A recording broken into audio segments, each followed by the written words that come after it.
Break के बाद एक बार फिर आप सभी का स्वागत है। निकाय चुनावों को लेकर हम ब्रेक से पहले बात कर रहे थे और निकाय चुनावों को लेकर आरएलपी किस तरह से अपने पर्दे उठाने वाली है, फिलहाल इसको लेकर मंथन चल रहा है। आपको बता दें, आरएलपी निकाय चुनावों में सीट बंटवारे को लेकर मंथन कर रही है। जालूपुरा आवास पर ये बैठक चल रही है। पदाधिकारी और कार्यकर्ता इस बैठक में शामिल हैं। पार्टी संयोजक नागौर सांसद हनुमान बेनीवाल इस बैठक में मौजूद हैं।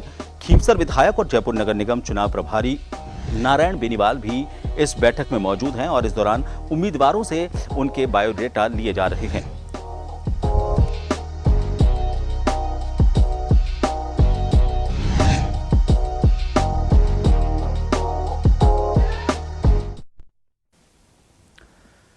और इस बैठक को लेकर ज्यादा अपडेट लेंगे। जयपुर से हमारे संवाददाता योगेंद्र पंचोली हमसे जुड़ चुके हैं।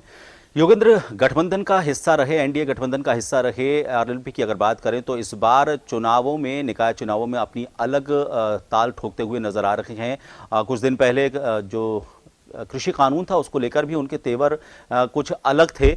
ऐसे में क्यों उनको ये लग रहा है कि इस बार निकाय चुनाव में अपना दावा मजबूती से पेश किया जाए, क्योंकि बहुत ज्यादा योगदान उनका एनडीए में भी नहीं रहा और विधानसभा चुनावों में भी बहुत ज्यादा उनका योगदान नहीं रहा। हालांकि उन्होंने जो चुनाव प्रचार किया था सोशल मीडिया पर वो काफी ज्यादा प्रचारित रहा, लेकिन जमीन पर उतना ज्यादा उनको वोट नहीं दे पाया।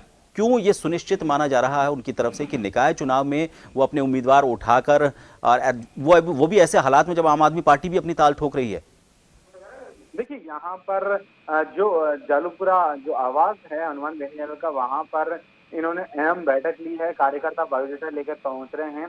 अभी हनुमान बेनीवाल ने स्पष्ट कर दिया है कि जयपुर, जोधपुर और कोटा में उनकी पार्टी चुनाव लड़ रही है। अब तक उनकी पार्टी का जो क्रेज था वो ग्रामीण क्षेत्रों में ही देखने को मिल रहा था, क्योंकि पहली बार जब पार्टी का गठन किया और उनके विधायक जीत कर आए और वो जो केंद्र में बीजेपी सरकार है उसमें उनका संगठक भी वो बने, लेकिन उसके बाद से ही अभी फिलहाल आपने भी जिस तरह से बता रहे हैं कि अभी जो सेंटर में जो संसद का जो सत्र चला उसमें जो कृषि बिलों को लेकर भी उनके तेवर जो तीखे नजर आए।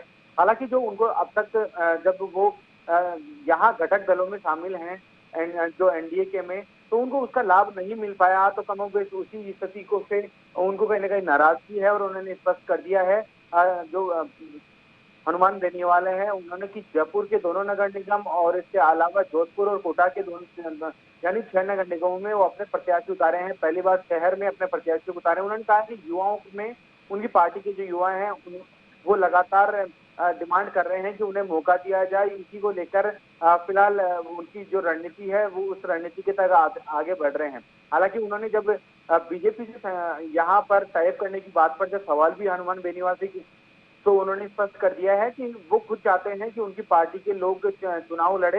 हालांकि उन्होंने बीजेपी की जो बात थी उसे टाल दिया। उधर सतीश पूनिया ने भी स्पष्ट कर दिया है कि फिलहाल उनसे उनकी कोई बात हुई नहीं है। यानी ये स्पष्ट हो चुका है कि हनुमान बेनीवाल अपनी पार्टी के प्रत्याशी उतारने की तैयारी पूरी कर ली है। इसके लिए उनके बायोडेटा यहाँ जालूपुरा जो उनका निवास है वहां पर लिए जा रहे हैं और खासकर यहाँ पे जो जयपुर नगर निगम चुनाव के प्रभारी नारायण बेनीवाल हैं वो भी पूरी तरह से जुटे हुए हैं। तमाम तैयारियां की जा रही है। ये मान के चलें कि अब आरएलपी भी जिस तरह से बीजेपी, कांग्रेस और यहाँ आम आदमी पार्टी और उसके बाद अब आरएलपी भी अपने यहाँ पर प्रत्याशी उतारने की तैयारी में चल रही है। सुभाष, बहुत बहुत शुक्रिया योगेंद्र पूरी जानकारी के लिए। तो आरएलपी की फिलहाल ये बैठक चल रही है और जो जालूपुरा में सांसद हनुमान बेनीवाल का आवास है वहां पर यह बैठक चल रही है और इसमें जयपुर नगर निगम चुनाव प्रभारी और खींवसर विधायक नारायण बेनीवाल भी मौजूद हैं। फिलहाल यहां पर जो उम्मीदवार हैं उनसे बायोडेटा लिए जा रहे हैं, इन पर मंथन किया जाएगा और उसके बाद इनकी तरफ से सूची की जाएगी। बहरहाल अभी सबकी नज़र इस बात पर है कि जो सदस्य उनकी तरफ से उतारे जाएंगे वो अपनी जीत किस तरह से सुनिश्चित कर पाते हैं, क्योंकि फिलहाल मैदान में कई ऐसे प्रतिद्वंदी उनके सामने होंगे। मसलन कांग्रेस खुद जिसका वो हिस्सा रहे हैं गठबंधन, उस बीजेपी और उसके अलावा आम आदमी पार्टी। तो हो सकता है संभावित तौर पर आज शाम तक उनकी कोई उम्मीदवारों की सूची भी और उसके साथ कोई घोषणा पत्र भी उनकी तरफ से जारी हो जाए। जन टीवी की लेटेस्ट अपडेट पाने के लिए हमारे चैनल को जरूर सब्सक्राइब करें और नोटिफिकेशन पाने के लिए बेल आइकॉन दबाएं।